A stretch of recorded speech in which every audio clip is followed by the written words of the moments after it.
Good evening বন্ধুরা, আজ আমি একটু মোচা চিংড়ি করছি। তো একটু রেসিপিটা তোমাদের শেয়ার করে দিচ্ছি। আলু ভেজে নিয়েছি, চিংড়ি মাছও ভেজে নিয়েছি। এবার কড়াইয়ে তেলের মধ্যে আমি তেজপাতাটা দিয়ে দিচ্ছি।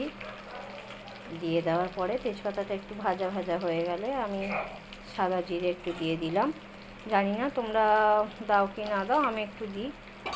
তো একটু ভাজা হয়ে গেলে সাদা জিরেটা, তারপরে আমি মশলা অ্যাড করে দেব এর মধ্যে।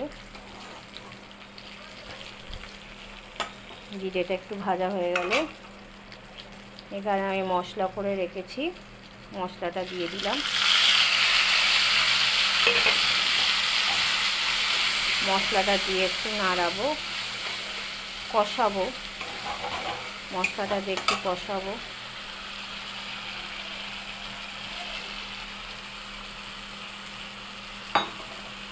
মশলা ধোয়া জলটা আমি একটু দিয়ে দেবো। মশলার মধ্যে আমি দিয়েছি একটু আদা বাটা, টমেটো পেস্ট করে, অল্প একটুখানি লঙ্কার গুঁড়ো, যেহেতু মোচার ঘন্ট ওই জন্য বেশি ঝাল ভাল লাগে না। আমি জানি না যারা ঝাল খায়, আমরা ঝাল একটু কম খাই, তাই অল্প একটু লঙ্কার গুঁড়ো জাস্ট দিয়েছি, জিরের গুঁড়ো আর নুন দেবো এবারে পরিমাণ মতো নুন। অবশ্যই পরিমাণ মতো নুন দিতে হবে। পরিমাণ মতো নুন, একটু চিনি, যেহেতু মোচা ঘন্ট ওই জন্য একটু চিনি তো দিতেই হবে বন্ধুরা। একটু চিনি দিয়ে দিলাম। দিয়ে আবার আমি মশলাটাকে কষিয়ে নেব। যতক্ষণ না একটু তেলটা ছেড়ে যাবে মশলা থেকে, ততক্ষণ কষাতে থাকবো। অনেক দিন পর একটা রান্নার রেসিপি তোমাদের সঙ্গে শেয়ার করছি।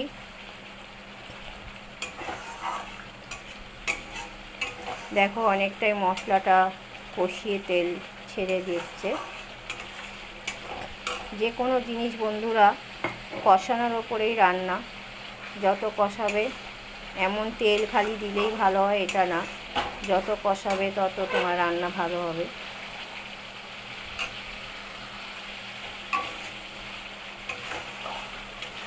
ভালো করে একটু মশলাটা কষিয়ে নিয়ে তারপরে ওর মধ্যে অ্যাড করে দেব ভাজা আলু আর চিংড়ি মাছ।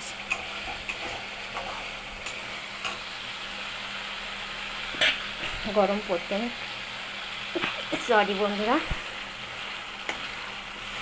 দেখো অনেকটা তেল ছেড়ে এসছে। এবার আমি এর মধ্যে দিয়ে দিচ্ছি, দেখো ভাজা আলু আর চিংড়ি মাছ অ্যাড করে দিলাম।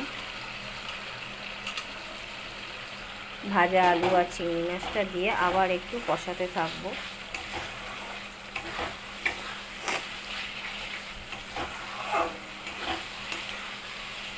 ভাজা আলু আর চিংড়ি মাছটা দিয়ে একটু কষাবো। কষানোর পরে আমি মোচাটা দিয়ে দেবো। এই জিনিসটা খেতে আমার হাজব্যান্ড খুব ভালোবাসে। আমরা সবাই ভালোবাসি, তবু আমার হাজব্যান্ড একটু বেশি ভালোবাসে। কমেন্টে জানিও কারা কারা মোচা চিংড়ি ভালোবাসো, অবশ্যই কমেন্টে জানাতে ভুলো না বন্ধুরা। দেখো আমি একটু করে দিয়েছি, চিংড়ি মাছ আর আলুটা দিয়ে একটু কষিয়ে নিয়েছি। এবারে আমি এই যে মোচাটা সেদ্ধ করে রেখেছি, মোচাটা নুন হলুদ দিয়ে সেদ্ধ করা মোচাটা দিয়ে দেব।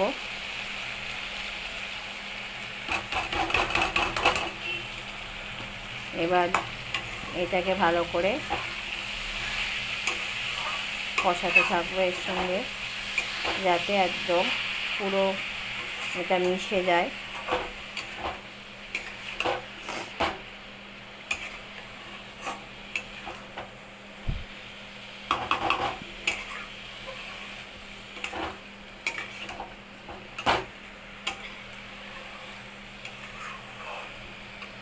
ভালো করে এটার সঙ্গে কষিয়ে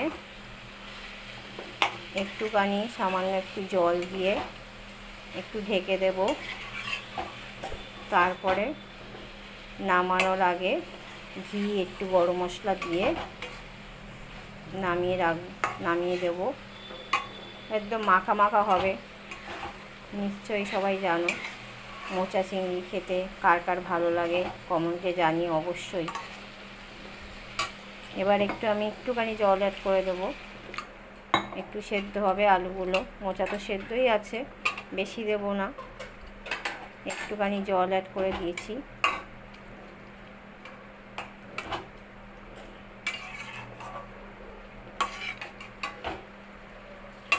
একটুখানি আমি জল দিয়ে দিয়েছি,